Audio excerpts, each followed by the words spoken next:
Hello बच्चों, कैसे हैं आप सब। उम्मीद है कि अच्छे होंगे। चलिए, तो मैं आपका साइंस टीचर अल्ताफ सर आप सभी का बोर्ड्स गुरु के यूट्यूब चैनल पे बहुत बहुत स्वागत करते हैं। तो हम बिना बात किए हुए आगे बढ़ते हैं। हम पिछले क्लास में क्या बात किए थे और आज क्या बात करना है, पहले इस पे डिस्कस कर लें। तो आपको जानकारी के लिए बता दें कि क्लास 10th का केमिस्ट्री का पहला चैप्टर चल रहा है, जिसका नाम है रासायनिक अभिक्रियाएं एवं समीकरण। इससे पहले 5 लेक्चर आ चुका है। आज छठा लेक्चर में हम बात करेंगे। इससे पहले बता दें आपको कि पिछले लेक्चर में लास्ट टॉपिक क्या किए थे। तो पिछले लेक्चर में हम आपको बता दें कि रासायनिक अभिक्रिया का प्रकार पढ़े थे। रासायनिक अभिक्रिया का प्रकार टॉपिक पढ़े हुए थे पिछले लेक्चर में, और आज के लेक्चर में उसी प्रकार का एक दो प्रकार बचा हुआ है। पिछले लेक्चर में मेरा यही मेन टॉपिक था, रासायनिक अभिक्रिया के प्रकार। वो 5 प्रकार के मुख्यतः अभिक्रियाएं होती हैं। संयोजन अभिक्रिया, अपघटन अभिक्रिया, विस्थापन अभिक्रिया जिसको एकल विस्थापन अभिक्रिया भी कहते हैं, द्विविस्थापन अभिक्रिया या इसी को उभय विस्थापन अभिक्रिया भी कहते हैं, और इसके बाद अपचयन ऑक्सीकरण अभिक्रिया या इसी को रेडॉक्स अभिक्रिया भी कहते हैं। तो इसमें हम पिछले वीडियो में ये संयोजन और अपघटन अभिक्रिया जो है, ये 2 अभिक्रिया देख चुके हैं। इसका एग्जाम्पल, इससे रिलेटेड जो क्वेश्चन है वो सब देख चुके हैं। आज हम मेनली बात करेंगे विस्थापन या एकल विस्थापन अभिक्रिया पे। चलिए, तो स्टार्ट करते हैं आज का क्लास।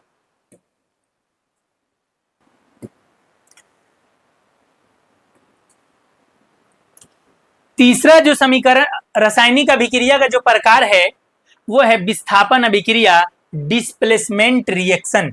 इसका एक और नाम आपको बता दे जानकारी के लिए, इसका एक और नाम है एकल विस्थापन अभिक्रिया। इसका एक और नाम आप याद रखेंगे, एकल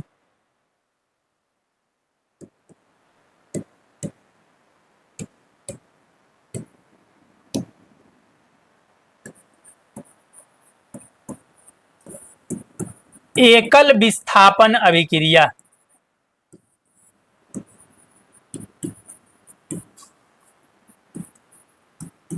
जिसका इंग्लिश होता है सिंगल डिस्प्लेसमेंट रिएक्शन। ये विस्थापन अभिक्रिया का ही दूसरा नाम है। तब विस्थापन अभिक्रिया पूछे तब भी इसी का जिक्र होगा, या एकल विस्थापन अभिक्रिया का है तभी इसी का जिक्र होगा। अब ये होता क्या है इसको समझिएगा जरा। लेकिन इसको समझने से पहले, इस अभिक्रिया को समझने से पहले हमको विशेष रूप से एक टॉपिक पे बात करना होगा, एक स्लाइड लेकर के। अब वो टॉपिक कौन सा है, तो उस टॉपिक का नाम है धातुओं की क्रियाशीलता श्रेणी। ये एक टॉपिक हम सबसे पहले करेंगे।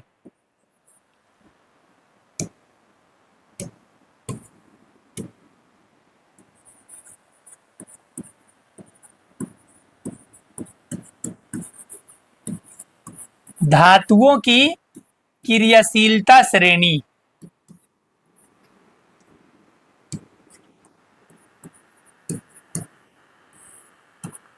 ये जो धातुओं की क्रियाशीलता श्रेणी है, इसमें हम आपको बताएंगे मेनली कि जो धातुएं हैं उनके अभिक्रिया का ऑर्डर क्या है, मतलब कि उनकी क्रियाशीलता का ऑर्डर क्या है, कौन अधिक क्रियाशील है और कौन कम क्रियाशील है। तो हम आपको जानकारी के लिए बता दें कि इसका एक ट्रिक होता है। अब बेसिक में भी देखे होंगे, अगर लाइन से वीडियो देख के आ रहे हैं तो। अगर नहीं देखे हो तो बेसिक का 5 वीडियो जो है, जिसका मतलब टॉपिक का ही नाम है या उसका ये टाइटल है बेसिक नहीं तो केमिस्ट्री नहीं, तो उसमें आप जा करके पूरे सीरीज में 5 बेसिक का वीडियो है। उसमें एक वीडियो में हम धातुओं की क्रियाशीलता पे बात किए हुए हैं, आप यहाँ पे देख लीजिए। सबसे पहले उसमें हम आपको एक ट्रिक बताए थे जिसका नाम है केदारनाथ का माली आलू जरा फीका सा पकाता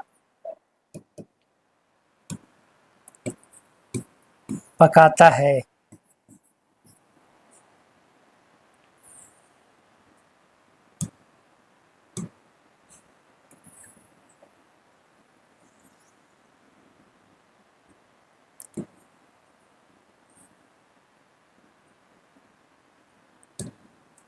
इसमें और आगे ट्रिक है, कौन है आगे आओ। ये पूरा ट्रिक है, इसके बेस पे हम आपको बता देंगे जो धातुएं हैं उनकी क्रियाशीलता श्रेणी का क्या ऑर्डर है। तो इसमें सबका मतलब हम आपको बताते हैं कि किसका क्या मतलब है। तो संकेत लिखते हैं। केदार का मतलब होता है के, मतलब के से केदार, और नाथ मतलब Na, का मतलब Ca, और माली मतलब Mg, आलू मतलब Al, जरा मतलब Zn, फी का मतलब Fe, सा मतलब Sn, पकाता मतलब Pb, है मतलब H। ये धातुओं की क्रियाशीलता श्रेणी है। Sodium, potassium, sodium, calcium, magnesium, aluminium, zinc, iron, tin, lead, hydrogen. उसके बाद कौन का अगर मतलब लिखेंगे तो Cu, है का मतलब Hg, और फिर आगे का मतलब Ag, और आओ का मतलब Au।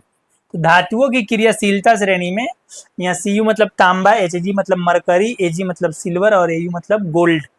तो ये धातुओं की क्रियाशीलता श्रेणी है आपके नजर के सामने। ये इस बात को बताता है कि इसमें सबसे अधिक क्रियाशील धातु कौन है और सबसे कम क्रियाशील धातु कौन है। तो इसमें हम आपको बता दें, जो सबसे ऊपर है वो सबसे अधिक क्रियाशील धातु है, और जो सबसे नीचे है वो इसमें सबसे कम क्रियाशील धातु है। मतलब ये है कि इसमें अगर धातुओं की क्रियाशीलता श्रेणी में आप देखेंगे तो ऊपर से नीचे आने पर धातुओं की क्रियाशीलता श्रेणी घटती जाती है। एग्जाम्पल के तौर पे अगर बात करें तो आप एक चीज देखिएगा, जैसे हम यहाँ पे मैग्नीशियम और एल्यूमिनियम पे जिक्र करें तो इस श्रेणी में मैग्नीशियम ऊपर है, तो मैग्नीशियम अधिक क्रियाशील है और एल्यूमिनियम उससे कम क्रियाशील है। मतलब सीनियरिटी का अगर बात करें तो ये अधिक सीनियर है और ये जूनियर है इसके मामले में, रिएक्टिविटी के मामले में, क्रियाशीलता के मामले में। अच्छा, इसके सीनियरिटी जूनियरिटी से क्या फायदा होने वाला है, तो हम आपको एक एग्जाम्पल बता रहे हैं, उससे आप समझिएगा। उसमें हम आपको एग्जाम्पल ये बता रहे हैं कि हम लोग बिहारी हैं और बिहार के लोगों में एक सभ्यता पाई जाती है। अब उस सभ्यता को आप ध्यान से देखिएगा क्या है वो सभ्यता या संस्कृति आप कह सकते हैं। एक संस्कृति है कि जब एक जगह कई लोग अगर टेबल लगा के बैठे होते हैं, जैसे मान लेते हैं कि 3 टेबल पे 3 लोग बैठे हैं, एक चौथा व्यक्ति आया जो, और 3 ही टेबल है, मतलब 3 कुर्सी, मान लीजिए 3 कुर्सी है और 3 लोग पहले से बैठे हुए हैं, एक चौथा व्यक्ति आया। वो चौथा व्यक्ति जो है, मान लेते हैं इसका नाम भी रख देते, थोड़ा सा एग्जाम्पल में प्रॉब्लम नहीं है। ए, बी और सी, जो व्यक्ति आया है वो डी है। अब ये डी की कहानी ये है कि जो डी है, डी यह सी से बड़ा है, सी से सीनियर है, लेकिन ये जो डी है, डी यह ए और बी से छोटा है, ए और बी से छोटा है। फिर से समझेंगे, ये जो डी आया है ना बाद में, वो सी से बड़ा है, लेकिन ए और बी जो आदमी बैठा हुआ है इससे छोटा है। जब ये आएगा तो हमारे यहाँ की एक संस्कृति है कि जब बड़ा आदमी आए तो कुर्सी छोड़ देना चाहिए और उसको जगह देना चाहिए बैठने के लिए। तो ये कंसेप्ट है जिसमें आप समझिएगा कि एक व्यक्ति आया और पहले से बैठे किसी दूसरे व्यक्ति को उसके जगह से हटा दिया। किस आधार पे? तो यही मतलब कि ये हम आपको कह सकते हैं सीनियरिटी के आधार पे। तो ज्यादा सीनियर था इसीलिए हटाया गया। ये जब आया तो ये स्वयं से हट गया, मतलब कि सीनियर समझ करके। और ये हमारे बिहार के लोगों की सभ्यता है, संस्कृति है। इसी बेस पे यहाँ अगर बात करें, इस एग्जाम्पल को यहाँ फिट करें तो ये हम क्रियाशीलता श्रेणी इसीलिए पढ़ते हैं ताकि ये हम समझ पाए कि कौन आएगा तो किसको हटा देगा और कहाँ से हटाएगा। तो फिलहाल में आप क्रियाशीलता श्रेणी देख लीजिए और हटाने वाला कंसेप्ट से ही मतलब क्रियाशीलता का पता चलता है, जिसमें सबसे अधिक क्रियाशील पोटेशियम है, उससे कम क्रियाशील सोडियम है, कैल्शियम है, मैग्नीशियम है। तो ये धातुओं की क्रियाशीलता आपको पता होना चाहिए। इस बेस पे अगर ये याद होगा आपको तो फिर आप ये मतलब कर पाएंगे कि विस्थापन अभिक्रिया क्या होता है। अब एग्जाम्पल के तौर पे समझिएगा, डिफिनेशन तो बाद में ही कर लेंगे, पहले एग्जाम्पल समझ लो कि इसमें होता क्या है। नाम ही है विस्थापन अभिक्रिया। तो विस्थापन अभिक्रिया में होता ये है कि जैसे एक एग्जाम्पल एनसीईआरटी वाला दिया होगा, उसको यहां देख लीजिए। ये वाला एग्जाम्पल समझते हैं, बहुत कुछ क्लियर हो जाएगा। एनसीईआरटी बुक में एक मतलब क्रियाकलाप दिए हुआ है, कह रहा है कि लोहा का 3 कील लीजिए, उन्हें रेगमल से रगड़ कर साफ कीजिए, रेगमल या सरेस पेपर से रगड़ करके एकदम चमका दीजिए। 3 कील का बात कहा है। ए तथा बी से चिन्हित की हुई 2 परखनली लीजिए, प्रत्येक परखनली में 10 ml कॉपर सल्फेट का विलयन लीजिए। मतलब कि 2 परखनली लेना है, यहाँ पे लिया गया है, जिसमें से एक को ए मान लीजिए और दूसरा को बी मान लीजिए। और बोला है आगे सुनिएगा कि दोनों में कॉपर सल्फेट, कॉपर सल्फेट का मतलब होता है Cu, कॉपर सल्फेट का मतलब होता है CuSO4। तो बोला है इसका विलयन लीजिए, मतलब इसको पानी में मिला करके, और कितना ग्राम बोला है 10 ml।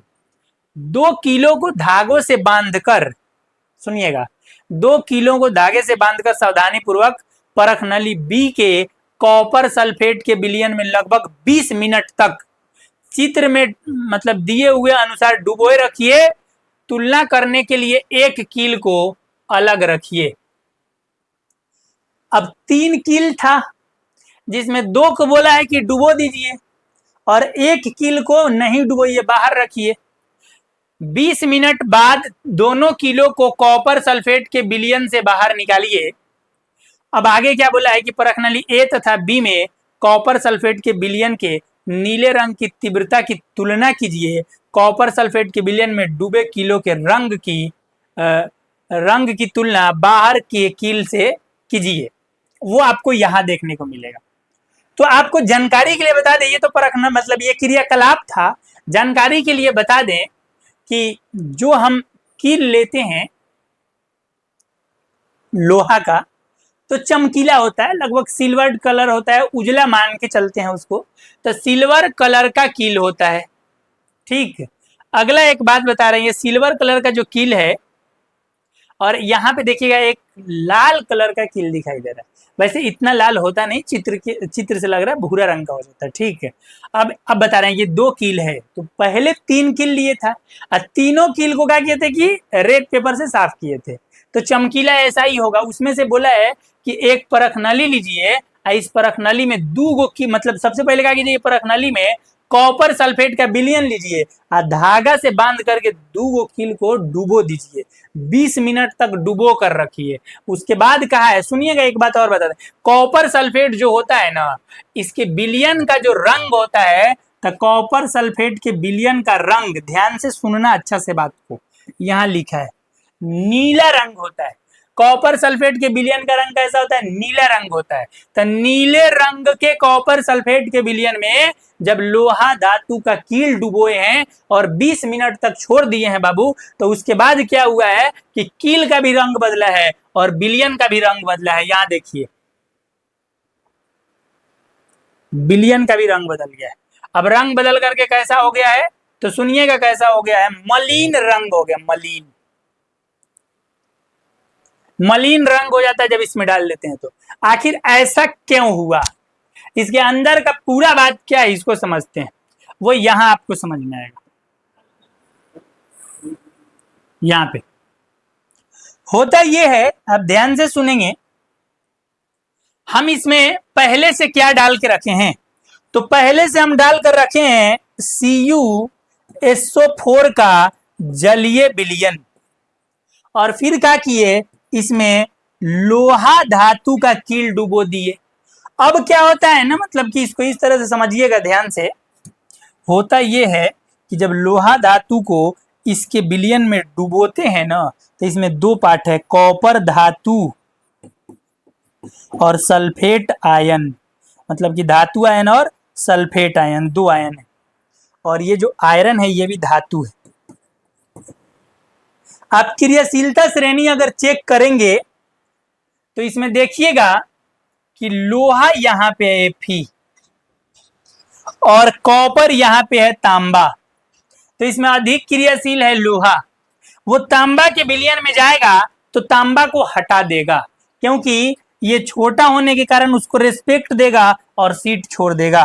तो यहाँ पे देखिएगा कॉपर सल्फेट के विलयन में जब लोहा का कील डुबोए हैं तो ये आयरन क्या करता है, कॉपर सल्फेट के विलयन से कॉपर को हटा देता है और वो स्थान ये ले लेता है। तो यहाँ रिएक्शन देखिएगा, Fe प्लस CuSO4, तीर का चिन्ह FeSO4 प्लस Cu। Fe क्या किया, Cu को SO4 के साथ से हटा के और वहां पे वो आ गया, मतलब कि यहाँ से कॉपर को विस्थापित कर दिया, हटा दिया। इसलिए इस अभिक्रिया का नाम होता है विस्थापन अभिक्रिया या एकल विस्थापन अभिक्रिया। तो यहाँ पे जो क्रियाकलाप था वो उसमें जो रंग है कॉपर सल्फेट का नीला रंग वो इसलिए बदल गया क्योंकि अब बन जाता है आयरन सल्फेट, जो किस रंग का होता है, मलिन रंग का होता है। कॉपर सल्फेट, ये जो लोहा का कील था पहले से वो चमकीला सिल्वर कलर था, लेकिन बाद में क्या हुआ कि उस पर तांबा का परत जम जाता है जिस कारण वो हल्के भूरे रंग का हो जाता है। बाकी कुछ है नहीं। एक और रिएक्शन दिया है Zn प्लस CuSO4, तो Zn क्या करेगा, कॉपर को हटा देगा क्योंकि कॉपर से अधिक क्रियाशील है, तो फिर नया कंपाउंड बना ZnSO4 प्लस Cu। एक और यहाँ पे रिएक्शन है Pb plus CuCl2 copper chloride. अब Pb क्या है, कॉपर से अधिक क्रियाशील है, आप यहाँ चेक कर सकते हैं क्रियाशीलता श्रेणी में Pb है यहाँ पे, कॉपर यहाँ पे अधिक क्रियाशील है, तो ये भी क्या करेगा, इसको विस्थापित करेगा। तो PbCl2 प्लस Cu, कॉपर फिर विस्थापित हुआ। यहाँ पे क्या हो रहा है कि एक धातु, कौन, जो किसी दूसरे धातु से अधिक क्रियाशील है, उसी के विलयन में से, देखिए इसका विलयन है, कम क्रियाशील धातु का विलयन है, उसके विलयन में से क्या करता है, उसी को हटा देता है। तो जब एक धातु किसी दूसरे धातु को उसके विलयन से विस्थापित कर देता है तो ऐसी रासायनिक अभिक्रिया को हम विस्थापन अभिक्रिया कहते हैं, जिसका डिफिनेशन आप यहां देख सकते हैं। ऐसी रासायनिक अभिक्रिया जिसमें एक अधिक क्रियाशील धातु अपने से कम क्रियाशील धातु को उसके विलयन से विस्थापित कर देता है, उसे विस्थापन अभिक्रिया कहते हैं। उम्मीद है कि डिफिनेशन क्लियर होगा और एकदम सरल भाषा में क्लियर होगा कि अधिक क्रियाशील धातु क्या करता है, अपने से कम क्रियाशील धातु को उसके विलयन से विस्थापित कर देता है, हटा देता है। इस क्रिया को कहते हैं विस्थापन अभिक्रिया। एग्जाम्पल के तौर पे यहाँ पे है, इससे ज़्यादा हम आपको एग्जाम्पल एक बार दिखा दे रहे हैं, आप देख लीजिए। बहुत सारा 5 एग्जाम्पल आपके लिए लेकर के आए हैं। पहला है कि जिंक को जब कॉपर सल्फेट के विलयन में डालते हैं तो जिंक इसको हटा के साइड कर देता है, अपने बना लेता है ZnSO4। दूसरा इसका एग्जाम्पल है लोहा को जब कॉपर सल्फेट के विलयन में डालते हैं तो लोहा क्या करेगा, कॉपर को हटा करके FeSO4 बनाएगा प्लस तांबा। उसी तरह से क्लोरीन को जब पोटेशियम आयोडाइड में मिलाते हैं तो यहाँ पे क्लोरीन जो है ये आयोडीन को हटा देता है और यहाँ पे खुद बैठ जाता है अधिक क्रियाशील होने के कारण। तो यहाँ पे देखिए, यहाँ I था और Cl था, तो ये दोनों मतलब कि ऋण मूलक होते हैं, तो यहीं से हटाएगा ये। तो फिर KCl प्लस I2। उसी तरह से सोडियम को जब जल के साथ मिलाते हैं तो जल में थोड़ा सा एक बात समझना, सोडियम और जल का रिएक्शन कैसे होगा। तो जल में ना 2 चीज होता है, हाइड्रोजन प्लस आयन और हाइड्रोक्साइड माइनस आयन। और सोडियम कौन सा आयन है, तो प्लस आयन है, धन आयन है, तो धन आयन जो है धन आयन को ही हटाएगा। तो ये अधिक क्रियाशील है, आप चेक कर सकते हैं जा करके। कहाँ जाके चेक कीजिएगा, घरे मत चल जाइएगा, यहाँ आइए, यहाँ देखिए। सॉरी, एग्जाम्पल में सोडियम था, सोडियम यहाँ है और हाइड्रोजन भाई साहब यहाँ पे हैं, बहुत नीचे हैं। तो वो हाइड्रोजन आयन को सोडियम क्या करेगा, विस्थापित कर देगा। तो ये वाले रिएक्शन में आप देखिएगा कि जहाँ सोडियम प्लस H2O है तो H2O का मतलब है HOH। अब सोडियम क्या करेगा, इसको हटाएगा और हटा करके क्या बनाएगा, तो इसके जगह पे आएगा तो Na, और पहले से क्या है OH, तो NaOH बनाएगा। तो ये भाई साहब किस रूप में निकलेंगे, तो हाइड्रोजन गैस के रूप में बाहर निकलेंगे। तो यहाँ अधिक क्रियाशील जो धन आयन या धातु है अपने से कम क्रियाशील धन आयन या धातु को या अधातु को ही सही उसके विलयन से हटा देता है, इसे ही विस्थापन अभिक्रिया कहते हैं। एक और है मैग्नीशियम को HCl के साथ मिलाइएगा तो मैग्नीशियम Mg HCl। अब HCl में देखिएगा हाइड्रोजन प्लस आयन है, अब मैग्नीशियम प्लस 2 आयन है। अगर क्रियाशीलता, हाँ एक बात लेकिन जान लो, ये रिएक्शन तभी आपको समझ में आएगा जब वो 10 धातुओं की 15 धातुओं की हम जो आपको क्रियाशीलता श्रेणी बताए हैं उसका ज्ञान होना चाहिए। कैसे पता चलेगा कि इसको हटा पाएगा कि नहीं?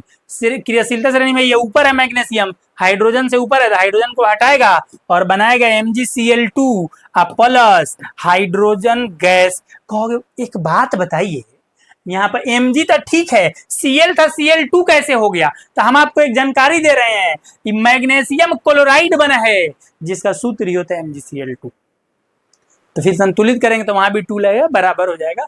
ज्यादा प्रेशर या ज्यादा लोड नहीं लेना इन सब बातों पे। चलिए हम आगे बात करते हैं। दूसरा एक रिएक्शन होगा जिसको हम कहते हैं, उम्मीद है कि पहले ये क्लियर होगा, इसमें किसी प्रकार का कोई दिक्कत है नहीं वैसे। अच्छा एक चीज यहाँ से बड़ा जबरदस्त चीज है, उसको समझने का प्रयास कीजिएगा, नहीं तो पूरा घबरा जाएगा। अब वो जबरदस्त चीज ये है कि यहाँ से एक क्वेश्चन पूछता है, क्वेश्चन बोर्ड एग्जाम में भी पूछा है, बिहार बोर्ड के, कई बार पूछा है। अच्छा दो को हम आपको रिएक्शन दे रहे हैं और आप बताइएगा कि रिएक्शन होगा कि नहीं होगा।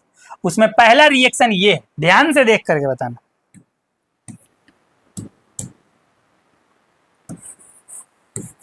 Zn plus K2SO4। अब आगे बताइए कि रिएक्शन होगा तो क्या बनेगा। और दूसरा एग्जांपल है Zn प्लस CuSO4। आगे बताइए कि रिएक्शन होगा तो क्या बनेगा। तो ई वाला रिएक्शन को अगर आपके अकॉर्डिंग लिखें तो आप सीधा आपको समझ में आता होगा, जिंक पोटेशियम को हटाएगा और बना लेगा ZnSO4 प्लस पोटेशियम धातु यहां प्राप्त हो जाएगा।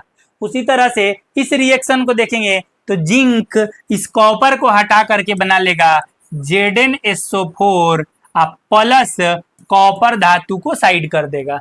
लेकिन इस तरह नहीं बनाना है, पहले हमको ये चेक करना है कि जो आया है वो पहले से बैठे हुए व्यक्ति से या धन आयन से सीनियर है कि नहीं। अब इसका पता कैसे लगेगा, तो फिर से कहेंगे आपको, यहां चले आइए और देखिए इसमें तो कौन था और कौन बैठा है, यही चेक करना है। तो हम आपको बता दें, पहले से बैठा है के और आया है Zn।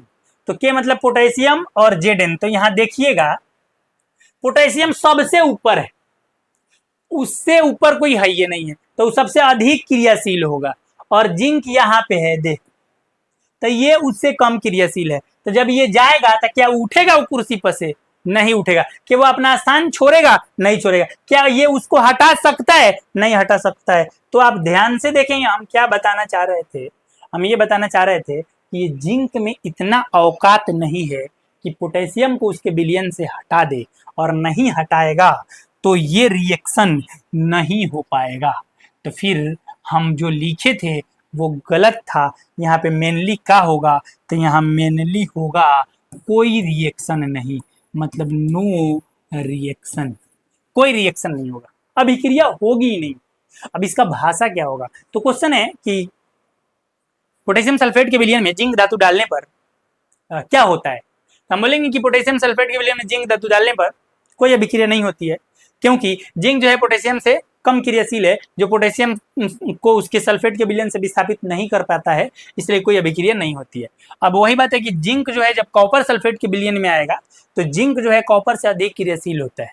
जिंक कॉपर से अधिक क्रियाशील होता है, तो यहाँ से कॉपर को हटा देगा और ZnSO4 बना लेगा। तो उम्मीद है कि आपको समझ में आया होगा कि अधिक क्रियाशील ही अपने से कम क्रियाशील को हटा सकता है, कम क्रियाशील अपने से अधिक क्रियाशील को उसके विलयन से नहीं हटा सकता है। चलिए यहाँ तक क्लियर है। तो हम अब अगला बात करेंगे अभिक्रिया का जो प्रकार है, चौथा प्रकार, जिसका नाम है द्विविस्थापन अभिक्रिया। वो था एकल विस्थापन अभिक्रिया, ये है द्विविस्थापन अभिक्रिया।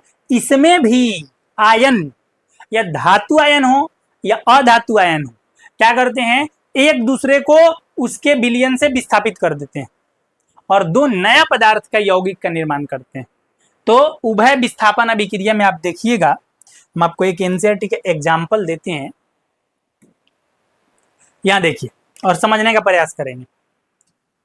यहां एक क्रियाकलाप है जिसमें एक परख नली में पहले से, ध्यान से समझिएगा, पहले से बेरियम क्लोराइड का विलयन रखा गया है और एक दूसरा परख नली जो यहां से डाला जा रहा है इसमें सोडियम सल्फेट का विलयन पहले से है। तो अब क्या किया गया कि बेरियम क्लोराइड के विलयन में, बेरियम क्लोराइड मतलब BaCl2, बेरियम क्लोराइड के विलयन में बाद में मिलाया जा रहा है सोडियम सल्फेट Na2SO4, ये बाद में मिलाया जा रहा है।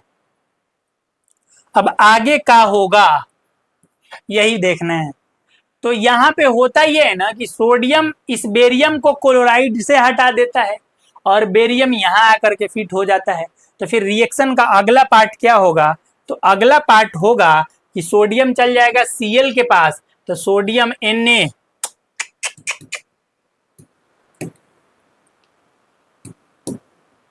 सोडियम Na और क्लोराइड Cl दोनों की संयोजकता सेम होती है, तो यहाँ 2 नहीं लगेगा, ज्यादा लोड नहीं लीजिएगा। बाकी आपको जानना चाहिए कि सोडियम जब Cl के साथ मिलेगा तो सोडियम क्लोराइड बनाएगा और जिसका सूत्र NaCl ही होता है। और दूसरा चीज बनेगा कि Na यहाँ से हटा तो Ba यहाँ आ जाएगा, तो बनेगा BaSO4 माने बेरियम सल्फेट बनेगा। और इसकी भी संयोजकता 2, इसकी भी संयोजकता 2, तो बस BaSO4 लिखेगा, कहीं 2 3 4 अपने से नहीं लगाना बच्चे। चलो इसका एग्जाम्पल यहाँ भी दिया हुआ है, सोडियम सल्फेट फिर बेरियम क्लोराइड, ये बेरियम इसके पास आ जाएगा तो बेरियम सल्फेट बन जाएगा और ये सोडियम क्लोरीन के पास चल जाएगा तो सोडियम क्लोराइड बनेगा। इसमें क्या होना, दोनों पदार्थ अपने आयनों का विनिमय कर लिए, कम्युनिकेशन, इसका धन आयन उसके ऋण आयन के बगल में, उसका धन आयन इसके ऋण आयन के बगल में। देखिए वही काम हुआ यहाँ। तो ऐसी रासायनिक अभिक्रिया, डिफिनेशन पे बात करें तो ऐसी रासायनिक अभिक्रिया जिसमें दो यौगिक अपने आयनों का विनिमय करके, आदान प्रदान करके दो नए यौगिकों का निर्माण करते हैं, उसे द्विविस्थापन अभिक्रिया कहते हैं। उम्मीद है कि समझ में आया होगा, किसी प्रकार का कोई प्रॉब्लम नहीं होगा। इसके उदाहरण के लिए कुछ एग्जाम्पल हम यहाँ लेकर के आए हैं, आप देख सकते हैं। जैसे पहला एग्जाम्पल है कि सोडियम सल्फेट के विलयन में जब बेरियम क्लोराइड के विलयन को मिलाते हैं तो सोडियम क्लोराइड, इसका Ba वहाँ, इसका Na यहाँ चलाता है, सोडियम क्लोराइड और बेरियम सल्फेट का अवक्षेप, भाई तीर का चिन्ह बता रहा है कि क्या प्राप्त हुआ है, तो अवक्षेप प्राप्त हुआ है। इस बात का आप ख्याल रखिएगा, यहाँ लिखा है कि सफेद रंग का अवक्षेप बनता है इसमें, मतलब दोनों अपने आयनों का आदान प्रदान कर लिए, तो ये द्विविस्थापन अभिक्रिया है। दूसरा भी एग्जांपल दिया है, जब सिल्वर AgNO3 का मतलब सिल्वर नाइट्रेट के विलयन में, तो सिल्वर नाइट्रेट के विलयन में हम जब हाइड्रोक्लोरिक अम्ल का जलीय विलयन मिलाते हैं तो इसका H चल जाएगा वहां और इसका Ag चलाएगा यहाँ, तो AgCl के साथ मिलेगा तो बनाएगा AgCl। तो यहाँ पे भी AgCl का मतलब कि अवक्षेप प्राप्त होता है और नाइट्रिक अम्ल, इसका H वहां चला गया तो HNO3 नाइट्रिक अम्ल का विलयन प्राप्त होता है। तो इसमें भी आयनों का आदान प्रदान हो गया। उम्मीद है कि समझ में आ रहा होगा। जैसे यहाँ पे NaOH प्लस HCl है, तनी सा उधर बिना झाके ताके है ना, ध्यान दीजिए, NaOH प्लस HCl। अब ये रिएक्शन आगे क्या होगा आप बताइए, तो देखिए हम बताते हैं और आप ध्यान दीजिएगा। इसका एक पार्ट है Na धन मूलक और दूसरा है ऋण मूलक OH, इसका धन मूलक है H, इसका है Cl, तो इसका H चलाएगा इसके बगल में यहाँ पे, इसका Na चल जाएगा वहां पे, तो जब Na वहां पे जाएगा तो बनाएगा Na और Cl, जिसको सोडियम क्लोराइड कहते हैं। इसका H जब OH के बगल में जाएगा तो HOH बनेगा, जिसको हम लोग जल कहते हैं। तब HOH कौन लिखता है, तो फिर क्या लिखेंगे, तो जल लिखेंगे। इसमें दोनों पदार्थ अपने आयनों का आदान प्रदान करके दो नए यौगिक का निर्माण कर रहे हैं।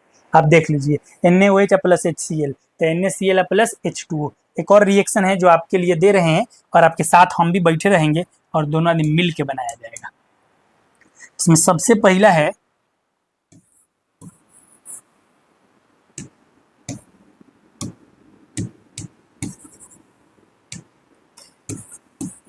CaCl2 plus Na2CO3, CaCl2 plus Na2CO3। आप बताइए कि रिएक्शन का अगला पार्ट क्या होगा।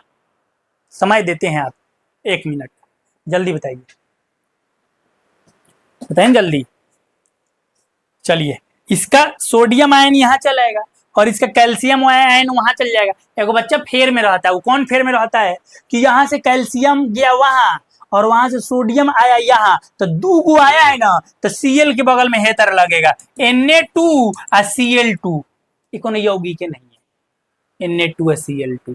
तो फिर क्या होगा, तो यहाँ पे कुछ मतलब कंसेप्चुअल बात है कि जब यहां से Na उठ के यहां आएगा और Cl के साथ मिलेगा तो एक बॉन्डिंग का उसका अपना बेस है कि सोडियम आयन की संयोजकता 1 होती है और क्लोराइड आयन की भी संयोजकता 1 होती है। तो ये सिंपल अकेला अकेले मिलेगा और Na2Cl2 बनाना पाप नहीं महापाप है केमिस्ट्री में। तो फिर यहाँ क्या बनेगा, तो यहाँ बनेगा NaCl, सोडियम क्लोराइड। अब प्लस इसका Ca उसके पास गया है तो यहाँ पे बनेगा Ca और CO3, क्योंकि कैल्शियम कार्बोनेट बना, कैल्शियम की भी संयोजकता 2 और कार्बोनेट की भी संयोजकता 2, इसीलिए उसका संयोजकता शो नहीं करते हैं। तो इस तरह से ये रिएक्शन होगा जिसमें एक मतलब दोनों यौगिक अपने आयनों का आदान प्रदान करके नए यौगिक का निर्माण करते हैं। उस तरह PbNO3 का होल ट्वाइस है 2Ki, तो इसका K वहां जाएगा, उसका Pb यहाँ आएगा, तब Pb I के साथ आएगा, तब Pb की संयोजकता 2 होती है, I की संयोजकता 1 होती है, तब PbI2 का अवक्षेप प्राप्त होगा और यहाँ NO3 K के साथ आएगा तो दोनों की संयोजकता 1 होती है, तो केवल KNO3 बनेगा। भाई 2-3 लगाने का मतलब संतुलित किया गया, आप खुद से कीजिएगा। यहाँ पे कैसा अवक्षेप प्राप्त होता है PbI2 का, तो PbI2 का पीला रंग का अवक्षेप प्राप्त होता है, यो ख्याल रखिएगा, जिसमें नाम बताया गया है वो याद रखिएगा, ऑब्जेक्टिव में काम आएगा। चलिए, द्विविस्थापन अभिक्रिया में हमारे हिसाब से किसी प्रकार का कोई प्रॉब्लम नहीं है, बाकी आप कमेंट में बता सकते हैं अगर किसी प्रकार का कोई प्रॉब्लम हो तो। अब आगे हम बात करेंगे बच्चे, एक अभिक्रिया का अगला प्रकार है और लास्ट प्रकार है, अभिक्रिया का अगला और लास्ट प्रकार है जो पांचवा प्रकार आप कह सकते हैं ये वाला। अच्छा, इससे पहले एक चीज याद पड़ा, उसको हम एक स्लाइड में पहले बता देते हैं, इसी से रिलेटेड है, जिसमें अवक्षेप बन रहा है। यहाँ पे देखिए अवक्षेप बन रहा है AgCl का, फिर यहाँ देखिए इसमें तो अवक्षेप नहीं बना है, इस वाले में कैल्शियम कार्बोनेट का अवक्षेप बन रहा है, इसमें देखिए PbI2 तिरवा बता रहा है कि अवक्षेप बन रहा है। यहीं पे एगो चीज बताना था, अब वो बताना कौन सी है ये देख लीजिए, उसके बारे में हम आप एगो मतलब स्लाइड लेके बता लेते हैं। क्वेश्चन यहाँ से भी पूछा गया है, इहो याद रखना। क्वेश्चन क्या पूछा गया है, अवक्षेपन अभिक्रिया किसे कहते हैं। अब यहाँ नहीं बताएंगे तो फिर कहाँ बताएंगे। अवक्षेपन अभिक्रिया, अवक्षेपन अभिक्रिया बिहार बोर्ड एग्जाम में पूछा जा चुका है कि उदाहरण सहित लिखें, तो हम कह सकते हैं अवक्षेपन अभिक्रिया में कि ऐसी रासायनिक अभिक्रिया, ऐसी रासायनिक याद कर लो मेरे साथ साथ, ऐसी रासायनिक अभिक्रिया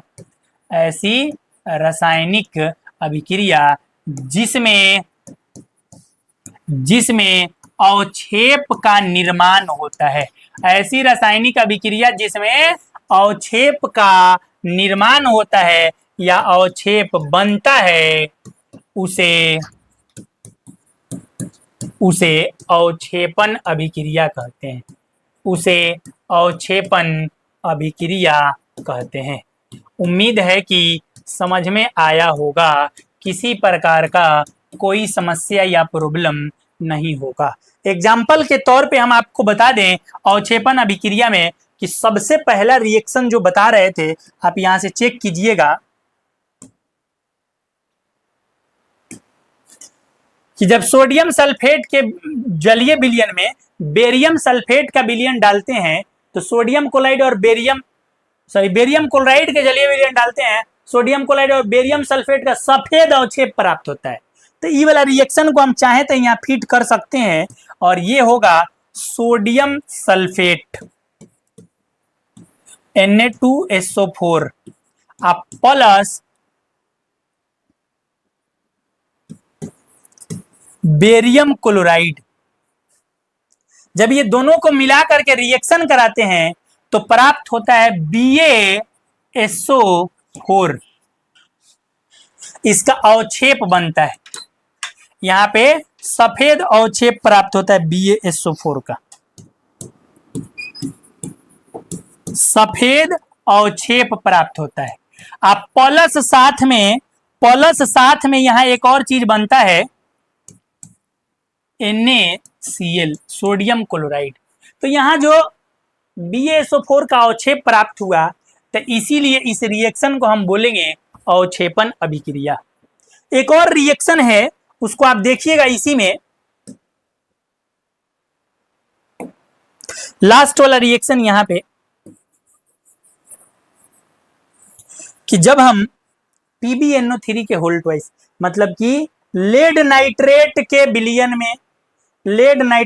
विलयन में सोडियम आयोडाइड का विलयन मिलाते हैं, तो ये Pb जो वहां आई के साथ जाके PbI2 का पीला अवक्षेप बनाता है, मतलब कि लेड आयोडाइड का पीला अवक्षेप बनाता है, प्लस पोटेशियम नाइट्रेट बनता है। इसमें भी अवक्षेप बना है, तो ये भी अवक्षेपण अभिक्रिया का एग्जाम्पल है। अब किस तरह इसको यहाँ पे हम एग्जाम्पल के तौर पे अगर दूसरा एग्जाम्पल लिखें, तो दूसरा एग्जाम्पल लिखेंगे PbNO3 का होल ट्वाइस प्लस NaI, मतलब कि सोडियम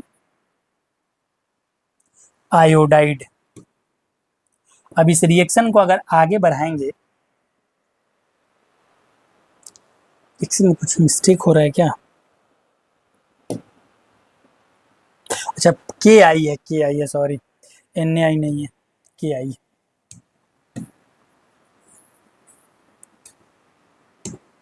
तो पोटेशियम आयोडाइड लेते हैं, तो इसमें क्या करेगा, ये पोटेशियम जो है Pb को यहाँ से हटाएगा और पहले तो बनाएगा KNO3, जिसको पोटेशियम नाइट्रेट कहेंगे, और PbI के साथ मिल करके लेड आयोडाइड बनाएगा, PbI2 बनाएगा, जो पीले रंग का अवक्षेप होता है।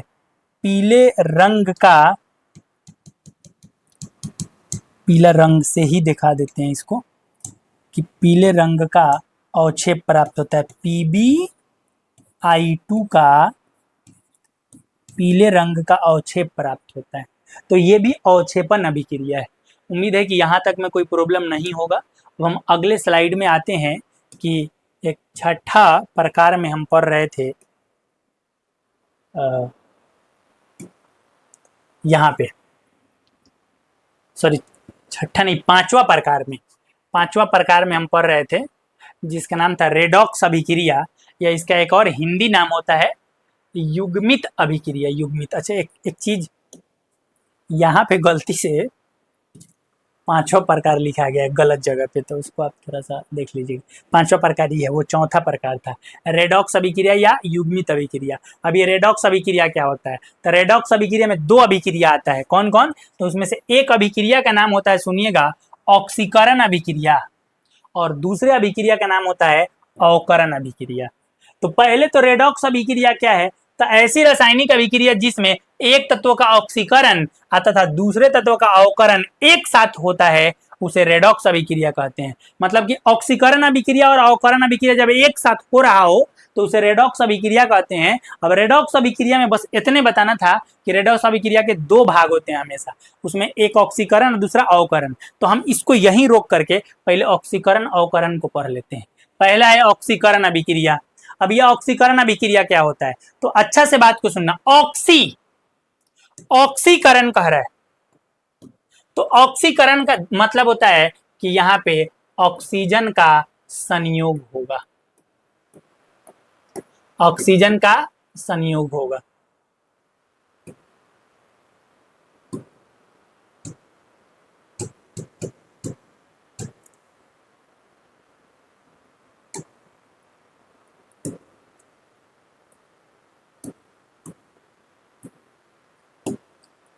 ऑक्सीकरण का मतलब है कि O2 का संयोग होगा, या एक और चीज इसमें, एक और शब्द यूज करते हैं इसमें, कि या तो हाइड्रोजन का वियोग होगा। वियोग का मतलब कि हाइड्रोजन टूटेगा।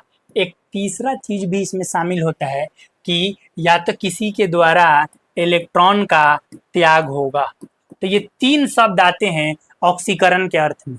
ऑक्सीकरण अभिक्रिया तब होता है, ऑक्सीकरण अभिक्रिया तब होता है जब या तो ऑक्सीजन कहीं जुड़ रहा हो या हाइड्रोजन कहीं से टूट रहा हो किसी रिएक्शन में, या इलेक्ट्रॉन किसी के द्वारा त्याग किया जा रहा हो, तब उसको ऑक्सीकरण अभिक्रिया कहते हैं। डिफिनेशन है ऐसी रासायनिक अभिक्रिया जिसमें ऑक्सीजन का संयोग या हाइड्रोजन का वियोग होता है उसे ऑक्सीकरण अभिक्रिया कहते हैं। और इसका स्टार पॉइंट का बात है कि किसी पदार्थ द्वारा इलेक्ट्रॉन त्याग करने की क्रिया को भी ऑक्सीकरण कहते हैं। मतलब कि किसी पदार्थ द्वारा इलेक्ट्रॉन त्याग करने की क्रिया को भी क्या कहते हैं, तो ऑक्सीकरण कहते हैं। तो ऑक्सीकरण का मतलब या तो इलेक्ट्रॉन का त्याग करना, या ऑक्सीजन का जुटना, या हाइड्रोजन का टूटना। एग्जाम्पल समझिए, इस वाले रिएक्शन को समझिएगा, इसमें हो क्या रहा है। अच्छा, ई वाला रिएक्शन, हाँ ये सब रिएक्शन एकदम जबरदस्त है, आराम समझ में आएगा। मैग्नीशियम को जब ऑक्सीजन में जलाते हैं तो ये ऑक्सीजन मैग्नीशियम के साथ मिल करके एक एक पदार्थ बनाता है, था अलग।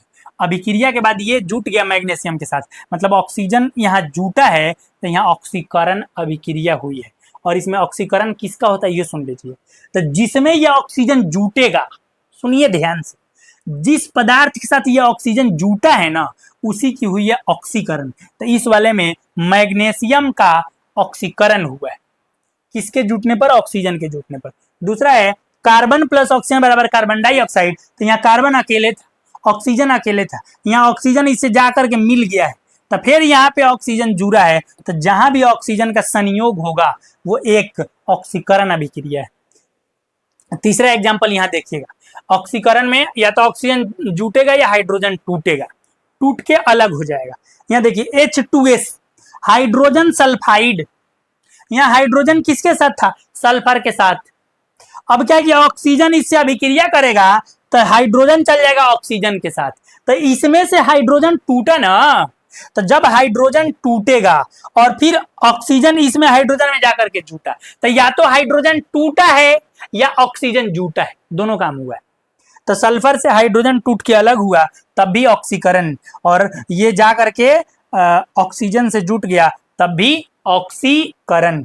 उम्मीद है कि आपको बात समझ में आ रहा है। यहाँ लिखा भी है कि हाइड्रोजन निकलता है, तो हाइड्रोजन जब निकला है इसमें से तो ऑक्सीकरण हुआ है। एक अगला एग्जाम्पल है, आप देखिएगा C2H5OH, जिसको एथेनॉल या शराब कहते हैं। जब इसके ऑक्सीजन से अभिक्रिया कराई जाती है ना तो यहाँ बन जाता है इथेनोइक अम्ल। इसमें कई गो ऑक्सीजन था, एगो, इसमें कई गो ऑक्सीजन आ गया, दूगो, मतलब एगो ऑक्सीजन बढ़ा है, ऑक्सीजन का संयोग हुआ है। तो ये भी एक प्रकार का कौन अभिक्रिया है, ऑक्सीकरण अभिक्रिया है। उम्मीद है कि ऑक्सीकरण अभिक्रिया किसे कहते हैं ये भी क्लियर होगा और उसका एग्जाम्पल भी क्लियर होगा। किसी प्रकार का कोई दिक्कत नहीं है। चलिए, अच्छा, कभी कभी जिसमें ऑक्सीजन हाइड्रोजन नहीं दिखाई देगा तो याद रखना कि इलेक्ट्रॉन का अगर त्याग भी हो रहा है ना तो ऑक्सीकरण हो रहा है। और इलेक्ट्रॉन का त्याग कौन करता है, वो जबरदस्त बात कि इलेक्ट्रॉन का त्याग कौन करता है। तो इलेक्ट्रॉन के त्याग की जो प्रवृत्ति है ना, इलेक्ट्रॉन के त्याग की जो प्रवृत्ति है वो धातुओं में होती है, धातुओं में होती है। याद रखना, इलेक्ट्रॉन त्याग की प्रवृत्ति किस में होती है, तो धातुओं में होती है, धातुओं। बड़ा जबरदस्त बात। जैसे सोडियम, ये क्या करेगा, इलेक्ट्रॉन का त्याग कर देगा और सोडियम आयन में बदल जाएगा। मैग्नीशियम, ये इलेक्ट्रॉन का त्याग कर देगा और मैग्नीशियम आयन में बदल जाएगा। अब यहाँ पे आप ध्यान से सुनना अच्छे से बात को, सोडियम जो है इलेक्ट्रॉन का त्याग करके सोडियम आयन में बदला, मतलब कि इस सोडियम का क्या हो रहा है, तो सोडियम का हो रहा है ऑक्सीकरण, और यहाँ क्रिया क्या हो रही है, तो ऑक्सीकरण अभिक्रिया हो रही है। मैग्नीशियम 2 इलेक्ट्रॉन का त्याग करके मैग्नीशियम आयन में बदला, मतलब यहाँ भी मैग्नीशियम का ऑक्सीकरण हो रहा है। या पूरी अभिक्रिया का बात करें तो मैग्नीशियम यहाँ पे ऑक्सीकरण अभिक्रिया हो रही है। समझ में आया होगा 100%। अब ऑक्सीकरण के बाद अवकरण का बात करें, अवकरण का एक दूसरा नाम है अपचयन। अच्छा, इसका भी एक नाम होगा, हम लोग छोड़ के आ गए हैं लग रहा है। यहाँ पे उपचयन, ऑक्सीकरण को बोलते हैं उपचयन और अवकरण को बोलते हैं अपचयन। अभी अपचयन का क्या मतलब है, तो उसका उल्टा, उसमें क्या होता है, ऑक्सीजन जुटा था, हाइड्रोजन टूटा था, अब उल्टा हो जाएगा, हाइड्रोजन जुटेगा, ऑक्सीजन टूटेगा। ऐसी रासायनिक अभिक्रिया जिसमें हाइड्रोजन का संयोग, अब हाइड्रोजन जुटे या ऑक्सीजन का वियोग या हाइड्रोजन टूटे तो उसे अवकरण अभिक्रिया कहते हैं। उम्मीद है कि क्लियर है। अब एक पॉइंट और है, जैसे उसमें बताए थे कि इलेक्ट्रॉन त्याग करने की क्रिया को ऑक्सीकरण कहते हैं, तो यहाँ पे इलेक्ट्रॉन ग्रहण करने की क्रिया को भी अवकरण कहते हैं, अवकरण या अपचयन कहते हैं। कोई पदार्थ इलेक्ट्रॉन ग्रहण कर रहा है मतलब कि उसका अपचयन हो रहा है, अवकरण हो रहा है। तो यहाँ पे स्टार पॉइंट मिले, किसी पदार्थ द्वारा इलेक्ट्रॉन ग्रहण करना अवकरण कहलाता है। मेरे किसी प्रकार कोई प्रॉब्लम नहीं होगा, एग्जाम्पल देखिए समझ में आ जाएगा। और क्या एग्जाम्पल देखना है, तो या तो ये टूटना चाहिए, कौन, ऑक्सीजन टूटना चाहिए। इस वाले रिएक्शन में देखिए, एल्यूमिनियम को जब गर्म करते हैं, एल्यूमिनियम को गर्म करते हैं तो एल्यूमिनियम धातु प्राप्त होता है और ऑक्सीजन गैस प्राप्त होता है। तो अभी ऑक्सीजन O3 के रूप में एल्यूमिनियम से जुड़ा था, लेकिन अब टूट गया और ऑक्सीजन अलग हो गया, मतलब ऑक्सीजन का टूटना, वियोग होना, ऑक्सीजन का वियोग होना अवकरण अभिक्रिया है। यहाँ लिखा कि विद्युत अपघटन द्वारा ऑक्सीजन हटी, ऑक्सीजन टूटा। या दूसरा है आयरन ऑक्साइड को, Fe2O3 आयरन ऑक्साइड है, इसमें कार्बन मोनोऑक्साइड मिला करके इसको गर्म करते हैं, कार्बन मोनोऑक्साइड से अभिक्रिया कराते हैं। तो ये ध्यान से सुनिएगा, इसमें ये कार्बन मोनोऑक्साइड क्या करता है, इसको ऑक्सीजन को लेके कार्बन डाइऑक्साइड बना लेता है और लोहा धातु की प्राप्ति हो जाती है। फिर Fe में से O निकल गया। कहोगे कि गजब बात है, था 3 गो, यहाँ पहले से एगो था, तो एगो 2 गो। ए महाराज, एगो बात बता रहे हैं हम आपसे, इस तरह का बात नहीं होता है। यहाँ पे दूसरा कंसेप्ट काम करता है और बच्चे का सबसे बड़ा कंफ्यूजन यही, समझते हैं नहीं। अब यहाँ पे मेन बात ये है कि यहाँ पे Fe2O3 प्लस CO, अब तुम सोच रहे कि 3 गो ऑक्सीजन टूटा होगा तो 3 गो वहां, एगो यहाँ, तो यहाँ लिखाना चाहिए था CO4। अब पूरा केमिस्ट्री के नियम को तुम धंगार दो और बेइज्जती कर दो केमिस्ट्री के नियम का। अब हम कह रहे हैं इस तरह नहीं बनता है। शब्द समीकरण हम पढ़ के आए हैं कि जब आयरन ऑक्साइड की अभिक्रिया कार्बन मोनोऑक्साइड से कराते हैं तो लोहा धातु प्राप्त होता है और साथ में फिर यहाँ पे कार्बन डाइऑक्साइड बनता है। और जब कहेगा कि कार्बन डाइऑक्साइड बनता है तो उसका सूत्र CO4 गलत नहीं हो जाएगा। इतना देर से पढ़ के आ रहे हैं तो सूत्र CO4 गलत हो जाएगा। तो फिर कार्बन डाइऑक्साइड का सूत्र क्या होता है, तो CO2। तो फिर यहाँ पे इतना ऑक्सीजन का हुआ, चॉकलेटवा बताए थे ना कि संतुलित किया जाता है इसको। अब कैसे संतुलित करते हैं, तो यहाँ देख लो, यहाँ 3 गो ऑक्सीजन है, 3 गो ऑक्सीजन 6 गो हो गया। यदि सामने 3 लगा दिया था, O2 था, तो फिर 3 दूनी 6 गो हो गया। संतुलित करके बराबर कर लेंगे, लेकिन O4 लिखिएगा तो गलत हो जाएगा। ऐसा कंसेप्ट नहीं काम करता है। जो पदार्थ बनता है उसका सूत्र लिखते हैं, तो थोड़ा सा दिमाग हिसाब में लगाइएगा, नहीं तो दिमाग खराब हो जाएगा और दिमाग का यहाँ का जो नस है ना, फट जाएगा। आइए टॉपिक पे बात करते हैं। तीसरा एग्जांपल है, जब क्लोरीन की अभिक्रिया जब हाइड्रोजन से कराते हैं तो ये हाइड्रोजन जाके चिपक जाता है, किससे, क्लोरीन से। और जब चिपकेगा मतलब कि संयोग हुआ हाइड्रोजन का, और हाइड्रोजन का संयोग हुआ और HCl बना, तो यहाँ पे क्लोरीन में हाइड्रोजन जाकर के चिपका है, जुड़ा है, तो यहाँ हाइड्रोजन का जुटना भी कौन अभिक्रिया, तो अवकरण अभिक्रिया। तो ये भी अवकरण अभिक्रिया, ये भी अवकरण। इसमें देखना क्या होगा, ऑक्सीजन टूटा है, किसमें से, Fe2O3 में से, और किसमें जुट गया है, कार्बन में। तो यहाँ पे Fe2O3 में से ऑक्सीजन टूटा ना, तो अवकरण हुआ, और फिर कार्बन में जुड़ा तो ऑक्सीकरण हुआ। तो ये अवकरण का भी एग्जाम्पल है, ऑक्सीकरण का भी एग्जाम्पल है। फिलहाल में भी अवकरण लेके चल रहे हैं, तो एक ही बात पे ध्यान देंगे, ठीक है। अब यहाँ बात करते हैं, ध्यान से देखिएगा। जिंक ऑक्साइड को जब कार्बन के साथ मतलब मिला करके गर्म करते हैं, कोयला के साथ गर्म करते हैं, तो ये कार्बन ऑक्सीजन के साथ मिलकर कार्बन मोनोऑक्साइड बना लेता है, और जिंक में से ऑक्सीजन को तोड़ दिया, जिंक धातु प्राप्त हो गया। फिर यहाँ पे कार्बन में से ऑक्सीजन टूटा और कार्बन मोनोऑक्साइड बना और जिंक धातु प्राप्त हुआ।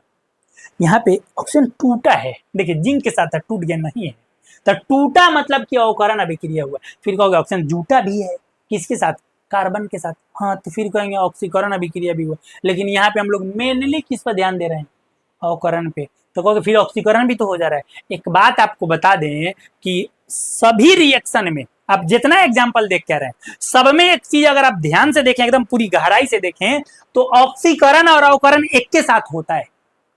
ऑक्सीकरण भी होता है, अवकरण भी होता है। बस अभी हम आपको केवल अवकरण फील कराना चाहते हैं, तो बस वो चीज देखिए जिससे अवकरण का पहचान हो जाए। तो ऑक्सीजन टूटा ना, तो अवकरण हुआ, फिर ऑक्सीजन जुटा ना तो वहां पे देखते ऑक्सीकरण में ऑक्सीकरण भी हुआ। तो ऑक्सीकरण अवकरण साथ भी होता है। ये टोटल एग्जांपल अवकरण में आ जाएगा, इससे पहले वाला ऑक्सीकरण में आ जाएगा। अब एक बार रेडॉक्स पे बात कर लेते हैं, रेडॉक्स पे।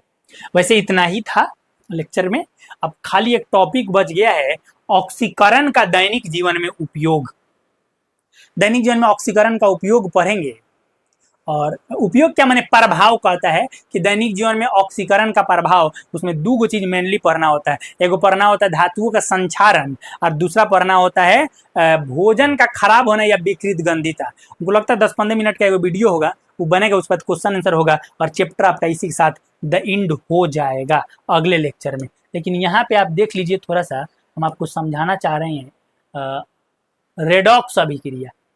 रेडॉक्स अभिक्रिया भैया, रेडॉक्स अभिक्रिया मेनली समझाना चाह रहे हैं, जिसमें आप समझिए कि ऑक्सीकरण अवकरण साथ साथ कैसे होता है। तो रेडॉक्स अभिक्रिया का डिफिनेशन देख लिया। ऐसी रासायनिक अभिक्रिया जिसमें ऑक्सीकरण और अवकरण दोनों साथ साथ हो, उसे रेडॉक्स अभिक्रिया कहते हैं। रेडॉक्स अभिक्रिया का पहला एग्जांपल यहाँ है, देखिए। इसमें हुआ ये कि जब कॉपर सल्फेट के विलयन में जिंक धातु को डाले हैं, तो जिंक कॉपर से अधिक क्रियाशील है। विस्थापनों का एग्जाम्पल ये है। तो जिंक क्या किया कि वहां से कॉपर को हटा दिया, और कॉपर को हटा के उसके साथ जुड़ा। तो एक चीज थोड़ा गहराई लेवल पे जाते हैं और इसको देखेंगे, तो ध्यान से आप सुनिएगा कि जिंक क्या करता है, पूरा मामला समझिएगा। अंदर का बात है कि जिंक धातु जो है पहले 2 इलेक्ट्रॉन का त्याग करता है। यहां देखिए अंदर का बात बता रहा है। और जिंक धातु 2 इलेक्ट्रॉन का त्याग किया तो जिंक आयन बना, और इलेक्ट्रॉन त्याग करना मतलब ऑक्सीकरण। और फिर यहाँ पे कॉपर धातु सल्फेट में से टूट जाता है तरह से, कॉपर +2 और सल्फेट -2 टूट जाता है। ये यहाँ पे जिंक ना इस कॉपर को लालच दे देता है, आओ ना हम तुमको दे इलेक्ट्रॉन दे रहे हैं, एकदम बिंदास अकेले घूमोगे बच्चे। अब ये क्या करता है कि सल्फेट के साथ पहले से जो दोस्ती बना के बैठा है, ये दोस्ती तोड़ता है, चिटिंगबाजी करता है, धोखेबाजी करता है, और उसको बीच राह में छोड़ करके और ये जिंक के दिए हुए इलेक्ट्रॉन को लेता है। और यहाँ देखिए कॉपर आयन, बढ़िया से देखिएगा, बात समझ में खूब है, गजबे समझ में आएगा। आप देखिए सबसे पहले जिंक क्या किया, जिंक को लाइफुसी लगाना था, किसके साथ, सल्फेट के साथ। तो पहले क्या किया कि कॉपर को फुसला दिया, बोला कि तुमको 2 इलेक्ट्रॉन नहीं चाहिए, तो देखो 2 इलेक्ट्रॉन दे देते हैं। तो जिंक भाई साहेब के पास 2 इलेक्ट्रॉन को त्याग करने की क्षमता होती है। तो ये 2 इलेक्ट्रॉन त्याग कर दिए और अपने बदल गए जिंक आयन में, और 2 इलेक्ट्रॉन का त्याग कर दिए। और कॉपर जो CuSO4 के साथ था, अब इसको लालच दे दिए, लालच का उसके फेर में पड़े हो, खर्चा करवा के मुआ देगी, आओ हम इलेक्ट्रॉन देते हैं, ऐस काटोगे। अब क्या हुआ कि कॉपर को लालच दिए, 2 गुना इलेक्ट्रॉन जुड़े थे उससे, वो तो हम ही दे रहे हैं, बिंदास जियोगे। अब ये कॉपर भाई साहब इसके 2 इलेक्ट्रॉन लेने चले गए, और कॉपर भाई साहब जब इसका 2 इलेक्ट्रॉन लिए, पहले तो यहाँ से टूटे हैं बेचारे, भाई उससे जुड़ने के लिए इससे टूटना होगा, सिंपल बात है। एक आदमी दूसरे के दोस्ती करेगा तो दोस्ती में दरार आ जाएगा। तो ध्यान दीजिए, यहाँ से कॉपर टूट जाता है और सल्फेट भी सल्फेट आयन में टूट जाता है। अब ये कॉपर आयन क्या करेगा, ये जिंक द्वारा फेंके गए लालच के टुकड़ा को ग्रहण करके और कॉपर धातु में बदल जाएगा। तो यहाँ पे एक बात देखिएगा ध्यान से, इलेक्ट्रॉन ग्रहण किया है, और इलेक्ट्रॉन ग्रहण करना ही अवकरण कहलाता है। बताए थे आपको, इलेक्ट्रॉन ग्रहण करना ही क्या कहलाता है, अवकरण। इससे पहले जिंक फुसलाने के लिए इलेक्ट्रॉन का त्याग किया था, तो इलेक्ट्रॉन का त्याग करना ही ऑक्सीकरण कहलाता है। तो इस रिएक्शन में जिंक इलेक्ट्रॉन त्याग किया है और कॉपर आयन इलेक्ट्रॉन ग्रहण किया है, मतलब कि यहाँ पे ऑक्सीकरण अवकरण दोनों साथे हुआ है। अब क्या हुआ कि बेचारा सल्फेट आयन यही तरह घूम रहा है, घूम नहीं रहा है, जिंक का दिमाग है, और जिंक आयन भी अकेले है। अब ये क्या करता है, इसे दोस्ती लगा के और नयका कंपाउंड बना लेता है, ZnSO4, दूसरे के घर को उजाड़ करके और अपना घर बसाने का काम किया है जिंक नामक दुष्ट व्यक्ति। तो यहाँ पे यही रिएक्शन हुआ है। रिएक्शन मतलब यही रिएक्शन ही है, मतलब ये रिएक्शन चाहे वो दिल में हो और चाहे यहाँ पे दिमाग में हो, कहीं भी हो, रिएक्शन होने के बाद ही किसी का दिल टूटता है तो किसी का दिल जुटता है। तो यहाँ पे जिंक अधिक क्रियाशील धातु है, वो कॉपर को विस्थापित किया है। विस्थापित करने का पूरा मैकेनिज्म यहाँ है, आप देख सकते हैं। तो यहाँ पे एक जगह इलेक्ट्रॉन का ग्रहण त्याग हो रहा है और एक जगह इलेक्ट्रॉन ग्रहण हो रहा है। तो इलेक्ट्रॉन का त्याग मतलब कि ऑक्सीकरण, इलेक्ट्रॉन ग्रहण मतलब कि अवकरण, दोनों अभिक्रिया साथ साथ हो रही है। तो इसको हम कहते हैं रेडॉक्स अभिक्रिया। रेडॉक्स अभिक्रिया। अब किसका ऑक्सीकरण होगा? बोले ना कि जिंक इलेक्ट्रॉन का त्याग कर रहा है तो जिंक का ऑक्सीकरण होगा। एकदम सीधा शब्द में लिखा हुआ है। ये कॉपर जो है इलेक्ट्रॉन को ग्रहण कर रहा है तो कॉपर का अवकरण होगा। बोलिए बात समझ में आया? कोई दिक्कत नहीं, कोई लोड नहीं। चलिए अगले क्वेश्चन पे बात करते हैं। दूसरा एग्जांपल लेते हैं और यहाँ भी बात करते हैं। यहाँ H2 और Cl2 है। H2 और Cl2 है और H2 Cl2 मिल करके HCl बना है। तो यहाँ पे क्या होता है? हाइड्रोजन इलेक्ट्रॉन का त्याग करता है। हाइड्रोजन इलेक्ट्रॉन का त्याग करता है और क्लोरीन उस इलेक्ट्रॉन को ग्रहण करता है। तो हाइड्रोजन इलेक्ट्रॉन का त्याग करेगा तो हाइड्रोजन का क्या होगा? ऑक्सीकरण। और क्लोरीन इलेक्ट्रॉन को ग्रहण करता है तो फिर क्लोरीन का क्या होगा? अवकरण। इतना शानदार भाषा में लिखा हुआ है। उधर से यहाँ बात करेंगे Fe2O3 प्लस CO और 3 लगाया है संतुलित करने के लिए, दैट तनाव में मत रहिएगा। तो अब क्या है ना कि यहाँ पे Fe2O3 प्लस CO, तो यहाँ से Fe क्या करता है ना, सबसे पहले ध्यान से सुनो। Fe यहाँ से ऑक्सीजन टूटेगा, ऑक्सीजन टूटेगा भाई। अब ऑक्सीजन टूटा तो यहाँ Fe बचा। Fe से ऑक्सीजन टूटा है, Fe से ऑक्सीजन टूटा है और जहां ऑक्सीजन टूटेगा अवकरण। तो यहाँ Fe से ऑक्सीजन टूटा है, Fe नहीं, Fe2O3 से। तो Fe2O3 से ऑक्सीजन अगर टूटा तो Fe2O3 का क्या होगा? Fe2O3 का क्या होगा? अवकरण। और ये ऑक्सीजन जाकर के कार्बन मोनोऑक्साइड CO से जुट के CO2 बना लिया है। तो जिससे जुटेगा ऑक्सीजन उसका क्या होगा? ऑक्सीकरण। यहीं से क्वेश्चन आएगा। और क्वेश्चन क्या आएगा अभी जस्ट बताते हैं, बस ध्यान से सीख लेना तब भी क्वेश्चन आएगा। बना ले। एक और यहाँ पे रिएक्शन है, देख लीजिए। Zinc oxide plus carbon. अच्छा, इसका लॉजिकल बात बता रहे हैं, ओरिजिनल बात का है। जिंक ऑक्साइड जो है, जिंक धातु उसका ऑक्साइड प्राप्त होता है, उसको कोक या कोयला के साथ वात भट्टी में गर्म करते हैं तो ये कार्बन जो इस ऑक्सीजन के साथ कार्बन मोनोऑक्साइड के रूप में बाहर, उजला धुआं के रूप में बाहर निकल जाता है और जिंक धातु प्राप्त हो जाता है। सिंपल यही कंसेप्ट है। तो यहाँ पे कार्बन ऑक्सीजन से अभिक्रिया करे, कार्बन मोनोऑक्साइड बनाया और जिंक बच गया। अब यहाँ देखिएगा कि जिंक ऑक्साइड में से ऑक्सीजन टूटा है, तो जिसमें से ऑक्सीजन टूटेगा, ऑक्सीजन टूटना माने अवकरण। ऑक्सीजन टूटना या हाइड्रोजन जुटना या इलेक्ट्रॉन ग्रहण करना सब अवकरण है। तो यहाँ ऑक्सीजन टूटा है तो किससे? ZNO से। तो ZNO भाई साहब का अवकरण हो गया। ठीक, मतलब कोई काट के चली गई। उसके बाद क्या हुआ कि ये ऑक्सीजन किससे जाके जुड़ा? कार्बन से। और जिसके साथ ऑक्सीजन जुड़े, ऑक्सीजन का जुड़ना माने ऑक्सीकरण, और कार्बन से जुड़ा है तो कार्बन का क्या होगा? ऑक्सीकरण। बहुत जबरदस्त लेवल का कंसेप्ट है, बता देते हैं आपको। कोई भी पढ़ाएगा ऊपर ऊपर मार के निकल जाएगा, आपको लगेगा हाँ सब ऑल इज वेल। फिर जाके ऑब्जेक्टिव का किताब खरीदे वो अलग से और उसको रटो अलग से। मेरा कंसेप्ट पढ़ लोगे, ऑब्जेक्टिव का अलग से किताब नहीं खरीदना होगा। एक क्वेश्चन बैंक आपको 100% मार्क्स लाने में पूरा हेल्प करेगा। उसके बाद यहाँ भी आप देख सकते हैं, ये तो एनसीईआरटी का ही क्वेश्चन है, सीधा सीधा दे दिया है। एनसीईआरटी का एग्जांपल है, डायरेक्टली उठा के दिया, आप समझेंगे। CuO, कॉपर का ऑक्साइड, हाइड्रोजन के साथ जब इसको गर्म करते हैं तो कॉपर धातु प्राप्त होता है और जल का अणु बाहर निकलता है। ये CuO और हाइड्रोजन, यहाँ से ऑक्सीजन टूटा तब न H के साथ गया। तो यहाँ CuO से ऑक्सीजन टूटा है और H के साथ गया था, जहां ऑक्सीजन टूटेगा अवकरण। तो यहाँ CuO का क्या हुआ? अवकरण हुआ। और हाइड्रोजन के साथ ये ऑक्सीजन जाके जुटा है तो हाइड्रोजन का क्या हुआ? ऑक्सीकरण हुआ। इतना जबरदस्त कंसेप्ट है, समझ में कैसे नहीं आएगा। यहाँ से एक चीज बता रहे हैं आपको, एनसीईआरटी का एक चीज है, तो इनसे ध्यान दीजिएगा, बड़ा जबरदस्त चीज है।